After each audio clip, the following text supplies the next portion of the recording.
เมืองท่าแขกเป็นเมืองหนึ่งที่มีทรัพยากรธรรมชาติอันอุดมสมบูรณ์มีทิวทัศน์ภูผาป่าดงอันสวยสดงดงามพร้อมมีแหล่งท่องเที่ยวทางประวัติศาสตร์และธรรมชาติที่มีชื่อเสียงอีกหลายแห่งซึ่งบรรดาแหล่งท่องเที่ยวเหล่านั้นล้วนแต่เป็นท่าแห่งอันสำคัญในการประกอบส่วนศึกษาพัฒนาเมืองท่าแขกให้มีความก้าวหน้าขึ้นไปเรื่อยๆที่สำคัญก็แม้นได้เฮ็ดให้ผู้คนทั้งใกล้และไกลรวมไปถึงแขกภายในและต่างประเทศได้เห็นและได้รับรู้ถึงเมืองท่าแขกหลายขึ้นเป็นต้นแม่นทับนางแอ่น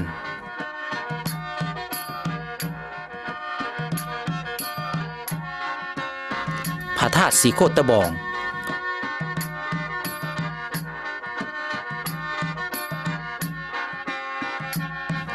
และแหล่งท่องเที่ยวอื่นๆอีกหลายแห่งซึ่งในแต่ละวันสามารถดึงดูดและสร้างความสนใจให้นักท่องเที่ยวเข้ามาเยี่ยมชมอย่างหลงหลายแต่พร้อมเดียวกันนี้ก็ยังมีภูผาอันสูงชันสลับซับซ้อนและปกคลุมไปด้วยป่าไม้น้อยใหญ่นานาชนิดตลอดถึงถ้ำภูคูหาต่างๆที่ธรรมชาติสร้างขึ้นที่แอบแฝงไปด้วยสิ่งลึกลับมหัศจรรย์เป็นอย่างยิ่งหนึ่งในนั้นก็คือถ้ำนองป่าฝ่าบ้านนาคางสร้างที่เต็มไปด้วยพระพุทธรูปน้อยใหญ่ได้ประดิษฐานอยู่ภายในถ้ำถึง229 องค์ที่ได้ค้นพบในกลางเดือนพฤษภาคมปี 2004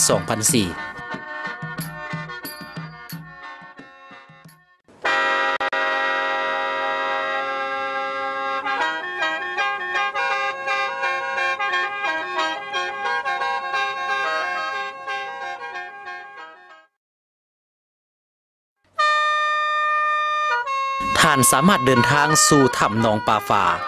โดยใช้รถเป็นพาหนะในเมื่อท่านเดินทางไปฮอดวงเวียนหลักสี่ในเส้นทางเลขที่13จะเห็นป้ายบอกถ้ามาจากทิศเหนือแม่นให้เลี้ยวซ้ายมือถ้ามาจากทิศใต้ให้เลี้ยวขวามือหรือถ้าออกจากเมืองท่าแขกแม่นให้ไปสื่อในเมื่อท่านเดินทางจากวงเวียนหลักสี่ตามเส้นทางเลขที่12ประมาณ3 กิโลเมตรก็จะถึงทางแวเข้าบ้านท่าแคแล้วเลี้ยวซ้ายมือเดินทางไปประมาณ1 กิโลเมตรก็จะมีเส้นทางแบ่งเป็น2 สายถ้าไปซื้อแม่นบ้านท่าแคในเมื่อเลี้ยวขวาจะไปบ้านนาคางสร้างการเดินทางไปบ้านดังกล่าวนี้แม่นต้องได้เดินตามเส้นทางรถไฟเก่าที่สร้างขึ้นในสมัยก่อนเพื่อจะตัดผ่านออกสู่เวียดนามปัจจุบันเส้นทางดังกล่าวนี้แม้นยังใช้สัญจรไปมาได้อยู่ตลอดเวลาแต่เหลือไว้เป็นห้องห้อยของทางรถไฟแม่นยังมีขัวบางบอนที่ใช้ข้ามห้วยห้องแต่บางขัวก็สำรุดสุดโทรมตามอายุเก่าแก่ใน2 ฝากทางท่านสามารถสัมผัสกับธรรมชาติที่สวยสดงดงามที่มีภูผาป่าไม้ยังใหญ่กันอยู่อันที่ท่านควรสังเกตนั้นก็คือผาที่เป็นลักษณะรูปสร้างพร้อมด้วยผาตั้งอยู่แปะกันเมื่อเบิ่งทางหน้าจะบ่ฮู้ถ้าเบิ่งทางข้างแล้วแม่นคือกับรูปสร้างส่วนผาตั้งเป็นท่อนนั้นเพิ่นเอิ้นว่าเสาผูกสร้างในสมัยดึกดำบรรพ์บ้านนาคางสร้างมี42หลังคาเรือน47ครอบครัวมี228 คนหญิง132 คนถือศาสนาพุทธประชาชนบ้านนี้ถืออาชีพเฮ็ดนาเป็นต้นต่อเอาการปลูกฝังเลี้ยงสัตว์เป็นอาชีพสำรองแต่ก่อนประชาชนบ้านดังกล่าวเป็นตกอยู่ในสภาพความทุกข์ยากลำบากชีวิตการเป็นอยู่ฝืดเคืองอาศัยแต่ธรรมชาติมาฮอดปัจจุบันโดยภายใต้การซี่นำพาของพรรคจึงเฮ็ดให้ชีวิตการเป็นอยู่ของประชาชนนับมื้อนับดีขึ้นเป็นก้าวๆอันได้เฮ็ดให้ประชาชนในแต่ละครอบครัวมีเวียกเฮ็ดงานทำมีรายได้จากการปลูกฝังเลี้ยงสัตว์ตลอดซอกหู้ค้นหาเครื่องของจากธรรมชาติมาเป็นสินค้าเส้นปูป่าหน่อไม้บุญสารเฟือกมันและพืชพักต่างๆดังนั้นจึงเฮ็ดให้ประชาชนในแต่ละครอบครัวหลุดพ้นจากความทุกข์ยากย้อนมีรายได้ให้แก่ครอบครัวฐานะเงินซานบ้านซองจากหลังน้อยกลายมาเป็นหลังใหญ่จากแสงตะเกียงและกระบองกลายมาเป็นแสงไฟฟ้านี่คือความภาคภูมิใจของประชาชนบ้านดังกล่าวที่ได้อยู่ภายใต้การซี่นำพาของพรรคอย่างถูกต้องและมีความหวังอันสูงส่งในการพัฒนาคุณภาพชีวิต ข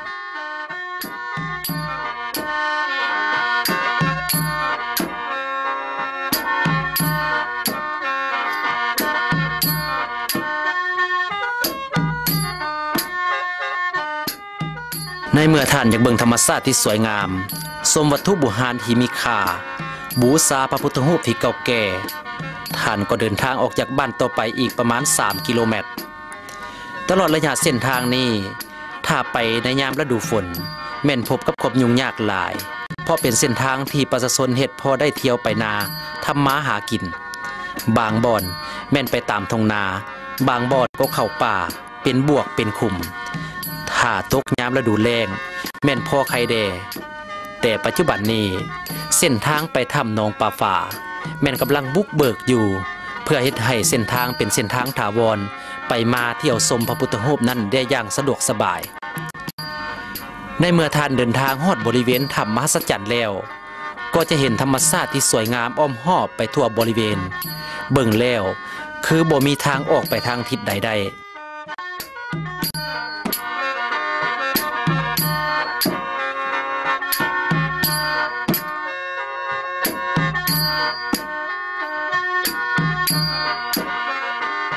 ถ้ำหนองปลาฝาแม่นถ้ำมหัศจรรย์อีหลีเพราะเป็นถ้ำ2 สั้นลุ่ม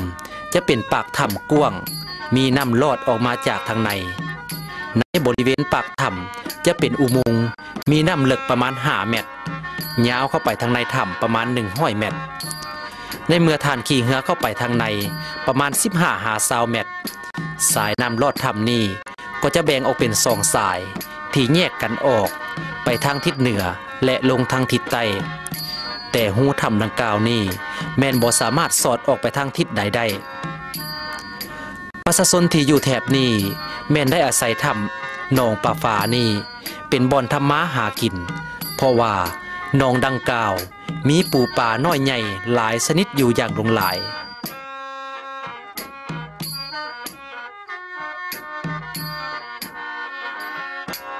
ตามการบอกเล่าของพระเฒ่าใบห้องแนวโฮมบ้านนาข้างสร้างได้เว้าว่าในแต่ก่อนได้มีประชาชนได้ออกทำมาหากินตึกเบ็ดใส่มองได้หนองบริเวณถ้ำนี้แต่บังเอิญได้เห็นปลาฝาหลายตัวแต่ปรากฏว่ามีปลาฝาใหญ่ตัวหนึ่งฟูขึ้นมาประมาณ2 เมตรบ่พอใดก็หนีไปเลยบ่เห็นเท่าทุกวันนี้ดังนั้นจึงเอิ้นว่าถ้ำหนองปลาฝา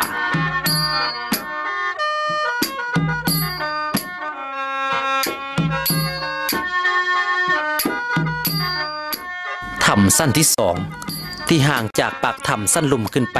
13.50 เมตรกว้าง1-2 เมตรในเมื่อขึ้นไปได้ถ้ำสั้นที่2แล้วก็จะเห็นเป็นอุโมงค์กว้างโถงเป็นผักลงในถ้ำประดับประดาไปด้วยซอหินน้มผาที่มีลวดลายเหลื่อมหยิบหยับแวววาวไปตามจังหวะของธรรมชาติที่ตกแต่งไว้อันน่าประทับใจของธรรมชาติในถ้ำนี้ก็คือซอหินบางบอนก็คล้ายคือกีบดอกบัวบางซอก็เป็นทอนตั้งคือเสาปราสาทลาดสว่างแต่บางซอถ้าเอามือเคาะก็ดังคือเสียงข้องเสียงกอง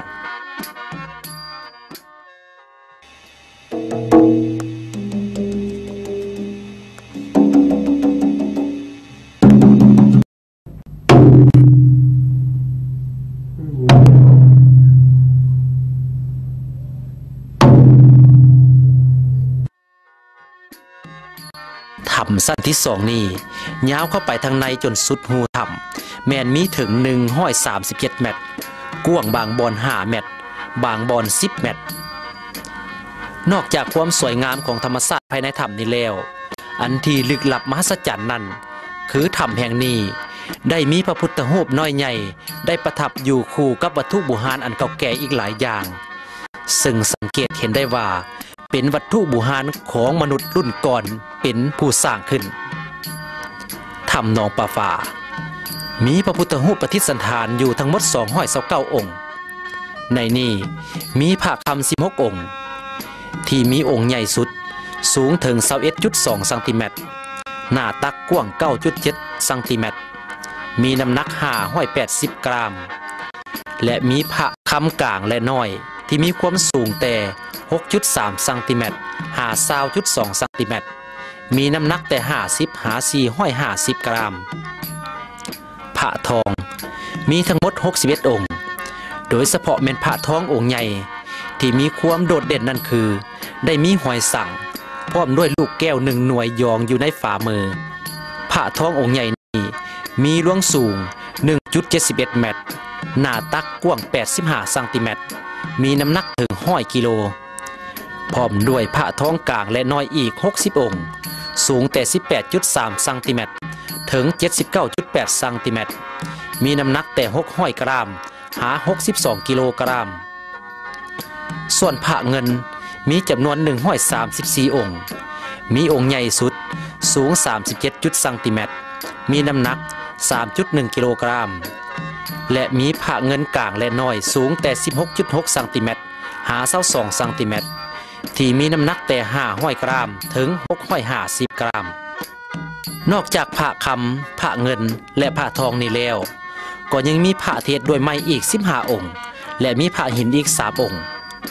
ในจำนวนพระทั้งหมดแต่ละองค์แม้นมีความแตกต่างกันตามการประดิษฐ์สร้างของมวลมนุษย์ในสมัยก่อนบางองค์ก็แตกหักตามอายุสังขารของการเวลาในจำนวนพระ229 องค์นี้ส่วนหลายแม่นพระปางสนะมารที่มีมือเบื้องซ้ายวางใส่ตักและเบื้องขวาแม่นโป่งไว้ที่หัวเขา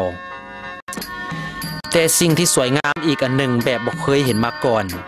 นั่นก็คือแท่นตั้งพระบางแท่นเป็นไม้แต่ส่วนหลายแม่นติดกับพระแต่ละแท่นแม่นยักษ์ข่ายคือกันเป็นลักษณะแอวขันแต่สูงเป็นขันขึ้นไปบางแท่นแม่นสูงกว่าพระประทับอยู่ก็มี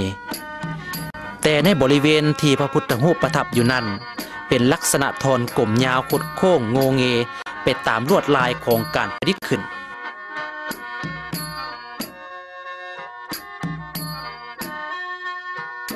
นอกจากพระพุทธรูปนี้แล้ว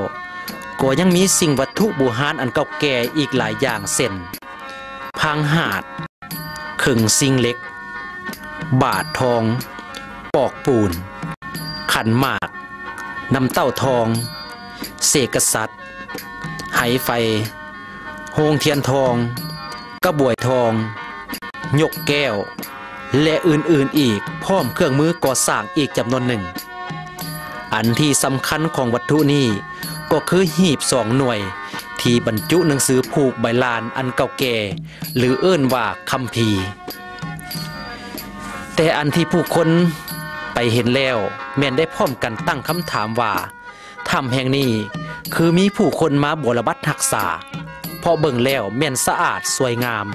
บ่มีขี้ฝุ่นบ่มีขี้นกขี้เจียติดอยู่เลยทั้งที่ว่าถ้ำนี้บ่มีคนหู้เห็นมาก่อนตามการสำรวจของวิชาการจากกรมพิพิธภัณฑ์วัตถุโบราณจากกระทรวงแถลงข่าววัฒนธรรมที่ได้สมทบกับ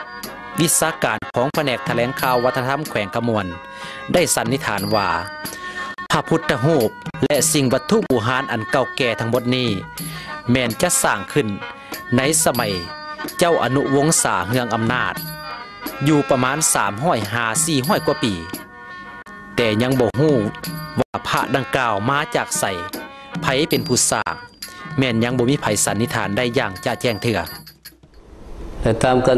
สันนิษฐานของนักวิชาการวัตถุโบราณกระทรวงแถลงข่าวว่าทำพระพุทธรูปดังกล่าวแม่นมีมาแต่โดนนาน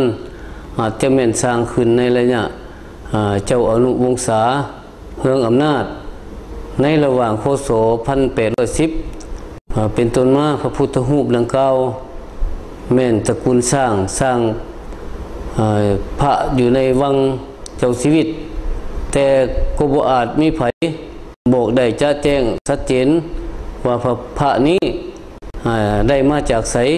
และผู้ใดเป็นผู้สร้างขึ้นฉะนั้นพระพุทธรูปและวัตถุโบราณอันเก่าแก่ที่อยู่ในถ้ำหนองปลาฝาแห่งนี้แม่นพบเห็นในวันที่18 เดือนพฤษภาคม ปี 2004 โดยแม่นประชาชนบ้านนาข้างสร้างที่ได้ออกไปซอกอยู่ทำกินตามภาษาของชาวบ้านในแต่ละวันลุงบุญนงพิมพ์เสนเกิดเมื่อวันที่7 เดือน 1 ปี 1949พอดี55 ปีเกิดที่บ้านท่าแคเมืองท่าแขกได้สร้างครอบครัวกับป้าคำผิวอายุ45 ปีมีลูกร่วมกัน6 คนหญิง1 คน ปัจจุบันอยู่บ้านนาข้างสร้างเมืองท่าแขกแขวงขมวนมีอาชีพเฮ็ดนาและปลูกฝังเลี้ยงสัตว์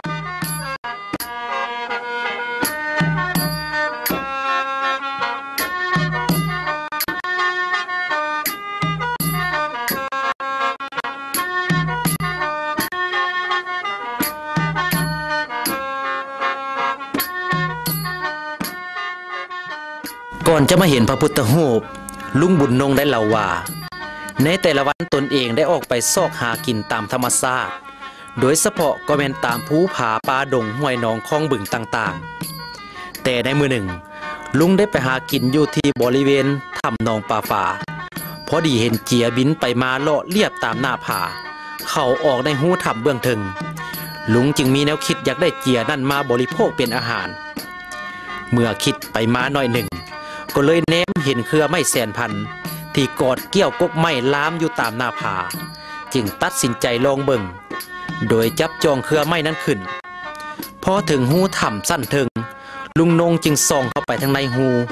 จึงเห็นว่าเป็นถ้ำกว้างใหญ่เมื่อแนมไปมาในถ้ำนั้นจึงเห็นแบบสิ่งผิดปกติ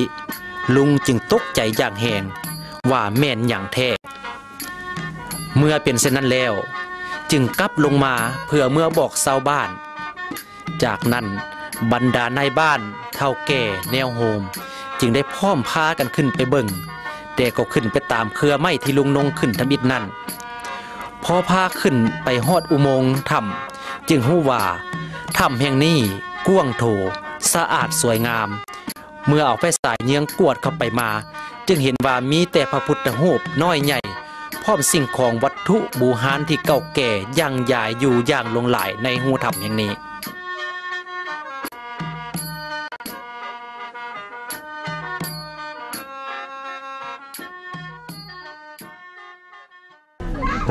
ผู้ข้าเองชื่อว่า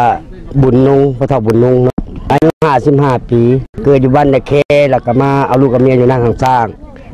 แต่มาสู่เมียนี่ก็ได้27 ปีก่อนเช่นผ้านี่อันนี้ก็บ่มีแรงบันดาลใจแนวใดดอกคือว่าข้าเองเป็นคนชาวไหนาละซอกอยู่หากินตามธรรมชาติบ้านเฮานะเมื่อนั้นบางเองเห็นเจียนขึ้นบนหูเฮาเห็นนั้นบนทำโทษลงมานะเห็นเจียนั้นขึ้นในหูนั้นคิดว่าอยากได้เจียนะมันอยากได้หยังก็เลยซอกวิธีขึ้นไปหาเจียนั้นหาทางขึ้นก็ไปขึ้นกับเห็นเครือนั้นมันขึ้นตามหน้าผานั้นก็ซาขึ้นตามเครือแล้วเครือก็เลาะไปก็ไม่ได้เข้าไปใช้ทำตอนไปพบตัวนี้เนาะรู้สึกว่าใจว่าคิดเป็นย่านคิดในใจว่าย่านนั่นแหละย่านก็เป็นย่านอย่างว่าย่านผีย่านสางว่าย่านแนวอื่นอะไรเนาะมันคิดว่าเฮาบ่เคยเห็นไหมผ่านมาเฮาบ่เคยพบสิ่งที่มาจัดการแบบนี้นะหลังจากนั้นมาแล้วก็เลยเอาอันบอลที่เราเห็นนั้นเนาะเห็นในตาแล้วก็เมื่ออยู่เฮือนท่านก็บอกให้ไอ้น้องพังไอ้น้องกับบุเสือเขาตีราคาว่าเขาในผันเขาว่าเพราะว่าในบ้านนี้ก็ตั้งมาหลายปีเขาว่าบุเคยมีถ้ำหรือบุมีพระแถวนี้ผู้กล้าก็คิดว่าพันนี้กันหลังจากนั้นเขาว่าหลายเตือนกับเสนอการจะตั้งภายในบ้านนี่แหละมี8 คน 90 กว่าเอง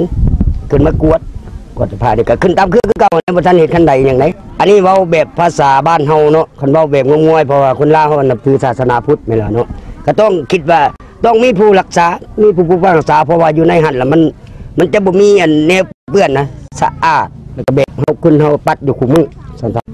เราคิดในใจว่าต้องมีแนวปกปักรักษาเมื่อเปลี่ยนเส้นนั้นทางอำนาจการปกครองบ้านจึงได้แจ้งให้เจ้าหน้าที่ทุกภาคส่วนได้รับทราบโดยเฉพาะแผนกแถลงข่าววัฒนธรรมแขวงขมวนเพื่อไปสำรวจและขึ้นทะเบียนค้นคว้าหาที่มาของพระดังกล่าวนับแต่ค้นพบพระพุทธรูปมาฮอดปัจจุบันนี้บรรดามวลชนทั้งภายในแขวงต่างแขวงตลอดถึงต่างประเทศก็ได้ให้ความสนใจหลั่งไหลกันไปเบิ่งไปชมไปสักการะบูชาตามความนับถือของชาวพุทธอย่างหลงหลายแต่ละคนไปเห็นแล้วก็มีความภาคภูมิใจและตื้นตันใจต่อสิ่งที่ตนได้พบเห็นที่บ่สามารถพรรณนาได้ถึงความรู้สึกมันเป็นสิ่งประหลาดมหัศจรรย์และเหลือเชื่อแต่นั่นก็คือความเป็นจริงที่ได้ปรากฏขึ้นแล้วในถ้ำหนองปลาฝาแห่งนี้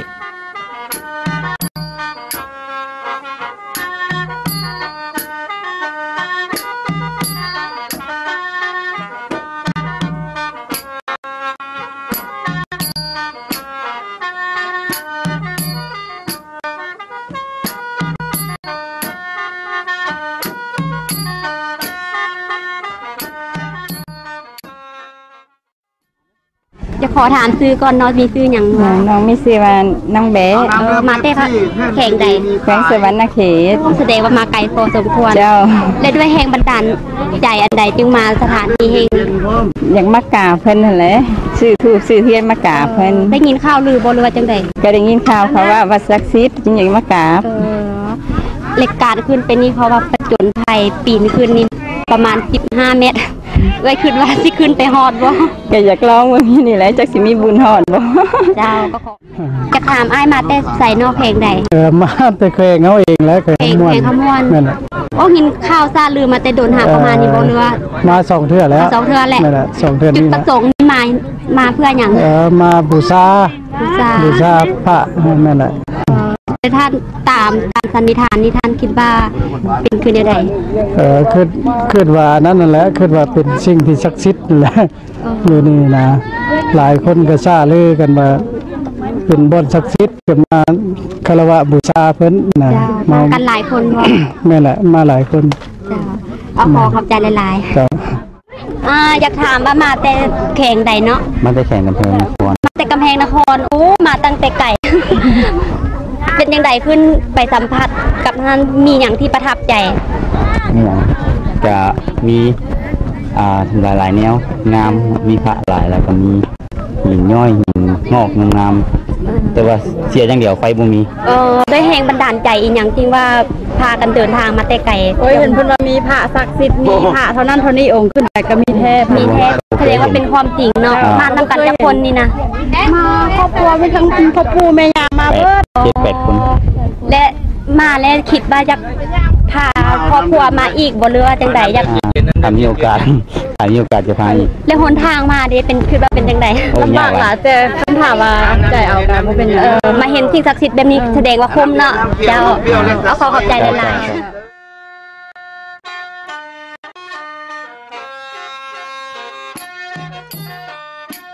ต่อกับการค้นพบพระพุทธรูป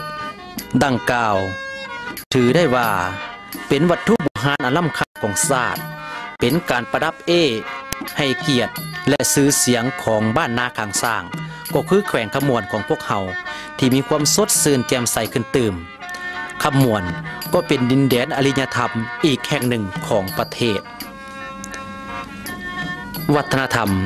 แม่นมนุษย์เป็นผู้สร้างขึ้น แล้วมันจะมีสีสันแห่งความงามแก่ผู้สืบทอด ต้องแม่นทุกคนเป็นผู้รักษา นี่ก็คือหลักฐานหนึ่งทางด้านวัฒนธรรม ที่ยั่งยืนถึงประวัติศาสตร์ นั่นก็คือพระพุทธรูปที่ค้นพบ และสิ่งของวัตถุโบราณที่เก่าแก่มีไว้อย่างหลงหลายในถ้ำหนองป่าฝาเมื่อเห็นเป็นเช่นนี้แล้วก็ขอให้ทุกคนที่ไปเบิ่งไปศรัทธาจงมีแต่ความซื่อสัตย์บริสุทธิ์